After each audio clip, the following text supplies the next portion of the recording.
আমরা সবাই সকলে অবগত আছি যে বাংলার 294টি বিধানসভা আসনের জন্য ইলেকশন কমিশন 2 দফায় 2 ফেজে ইলেকশনের ডেট ডিক্লেয়ার করেছে বা বিজ্ঞপ্তি করেছে।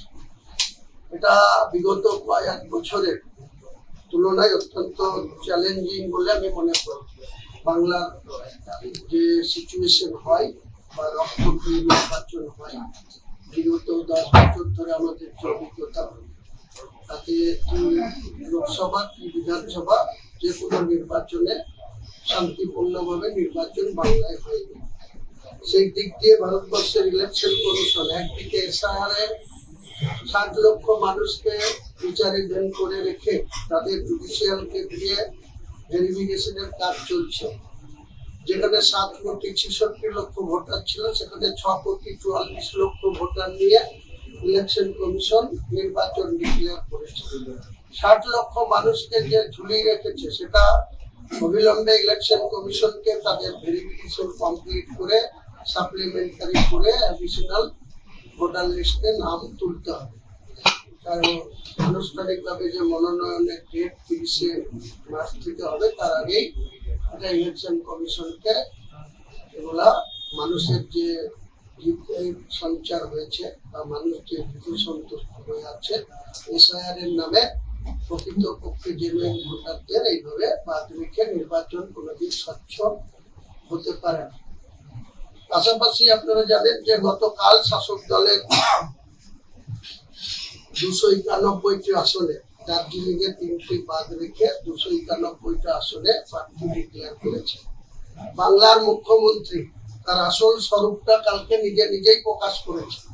তিনি বলেছেন যে পুরনো আরএসএস এর নেতারা নাকি খুব ভালো ছিল, ওনার সঙ্গে খুব সুসম্পর্ক ছিল, আর এখনকার আরএসএসটা ওনার কথা মতো চলে না বা ওনার সঙ্গে খুব একটা ভালো সম্পর্ক নেই। আমি কিন্তু অনেকদিন আগে থেকেই বলেছিলাম বাংলার মুখ্যমন্ত্রীর সঙ্গে উনি উপরে উপরে মুসলমানদের বলে যে গরুর দুধ দেয় তাদের লাভ খাওয়া ভালো, কিন্তু প্রকৃতপক্ষে উনি যে আরএসএস এর সঙ্গে সখ্যতা রেখে বা আরএসএস এর সঙ্গে ওনার যে একটা নিবিড় সম্পর্ক আছে, তিনি কালকে নিজেই সেটা প্রকাশ করেছেন। তাই আমি বলবো যে বাংলার মুখ্যমন্ত্রীর মুখ আর মুখোশ সম্পূর্ণ আলাদা। মুসলিম সমাজের কাছে আমি প্রকাশ্যই বলবো, বাংলার মুসলিম সমাজের কাছে, যে এই আরএসএস মার্কা মুখ্যমন্ত্রী যেন চতুর্থবারের জন্য কোনো মতেই বাংলার এই মুখ্যমন্ত্রীর আসনে না বসতে পারে। তার জন্য আমরা আমাদের দলের তরফ থেকে আমরা টোটাল 182টি আসনে প্রার্থী দেব।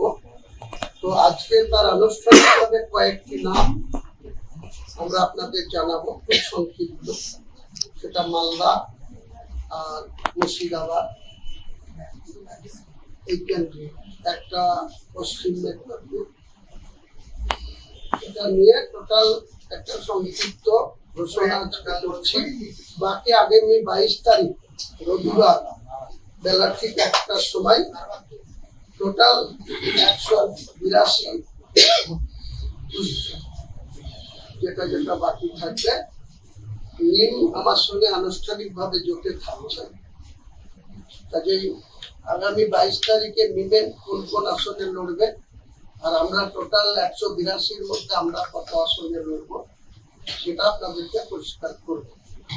তাই বাংলার মুখ্যমন্ত্রী যে কথাটা নিজেই বলেছেন, স্বীকার করেছেন যে পুরনো আরএসএস এর কাজে যারা বাবরি মসজিদ ভেঙেছে যে আরএসএস, তিনার সঙ্গে ওনার সুসম্পর্ক ছিল, সেটা কাল প্রমাণ করেছে। তাই বাংলার মুসলমানদের বলবো, যারা বাবরি মসজিদ ভাঙে তার সঙ্গে মমতা বন্দ্যোপাধ্যায়ের এত সুখ্যাতি থাকে, এত ভেতরে ভেতরে লাইন আপ থাকে, বাংলার মুসলমানরা যেন এই বাবরি মসজিদ যারা ভেঙেছিল, যাদের সঙ্গে ওনার এত সুখ্যাতি এত সুসম্পর্ক, সেই মমতা ব্যানার্জির মুখ আর মুখোশ যে আলাদা, সেটা যেন আগামী দিনে no vote to Mamata, no vote to TMC, এটা আমরা ডাকছি।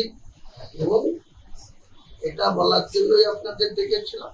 এবং সংক্ষিপ্ত যে প্রথম ফেজের যে প্রার্থী তালিকা, সেটা আপনাদের আমি আমার কোনো পেপারস না দেখেই আপনাদের বলে দিচ্ছি। প্রথমে বর্ধমানের পূর্বস্থলী বাপন ঘোষ,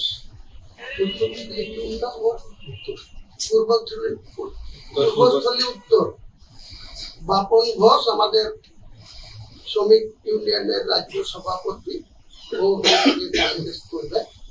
আমি হুমায়ুন কবির 70 রেজিনগর এবং 74 নওদা দুটো কেন্দ্র থেকে কন্টেস্ট করব।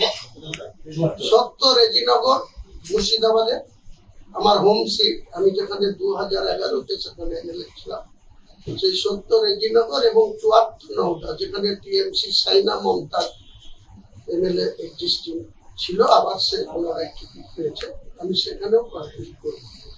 ইয়াসির হায়দার, অপূর্ব সরকার যেখানে 4 বারের এমএলএ, এবারও কন্টেস্ট করছে টিএমসির হয়ে, সাংগঠনিক জেলা তৃণমূলের সভাপতি, তার বিরুদ্ধে আমাদের দলের ক্যান্ডিডেট ইয়াসির হায়দার। এছাড়াও বেলডাঙ্গা, 71 বেলডাঙ্গা, সেখানে আমাদের দলের state youth president Syed Ahmed Kabir, সে কন্টেস্ট করবে বেলডাঙ্গা 71 বিধানসভা। এছাড়া রয়েল ইসলাম মালদা রতুয়া আমাদের দলের হয়ে কন্টেস্ট করবে। রতুয়া যেখানে সমর মুখার্জি এমএলএ আছে, সেখানে আমাদের রয়েল ইসলাম করবে। মালতীপুর যেখানে আব্দুর রহিম বক্সি টিএমসি জেলা সভাপতি, ওখানে আপু মিন্নাত শেখ কন্টেস্ট করবে। এছাড়াও বৈষ্ণবনগর মুস্করা বিবি, মালদা বৈষ্ণবনগর, ও কন্টেস্ট করবে। শহীদ আবু শহীদ, ও কন্টেস্ট করবে মানিক চক থেকে মালদা। এছাড়াও সুজাপুর থেকে আমাদের কন্টেস্ট করবে নাসিমুল হক। সৈয়দ আমাদের খুবাই আমিন সাহেব, আমি যেখানে এক্সিস্টিং এমএলএ 69 ভরতপুর, ওখান থেকে আমাদের ইজ্জত আমিন সাহেব কন্টেস্ট করবে। আপনার বেহালা, বেহালা পূর্ব অনুপম রোহাতজি, উনি বেহালা পূর্ব থেকে কন্টেস্ট করবে। এছাড়াও আমাদের আরো অনেক লিস্ট তৈরি আছে। 22 তারিখে আমরা পূর্ণাঙ্গ লিস্ট আপনাদের জানিয়ে দেব।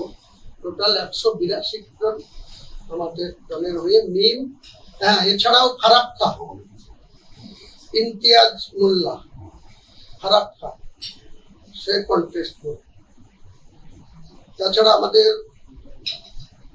হরিয়ারপাড়া বিজয় শেখ, যেখানে নিয়ামত হাজি এমএলএ আছে, সেটা মুর্শিদাবাদের হরিয়ারপাড়া বিজয় শেখ কন্টেস্ট করবে।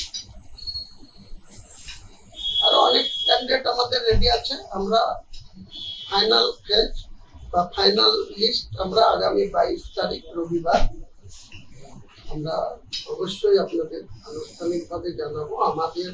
আমার নেতৃত্বে আমার সঙ্গে আনুষ্ঠানিকভাবে মিম থাকবে।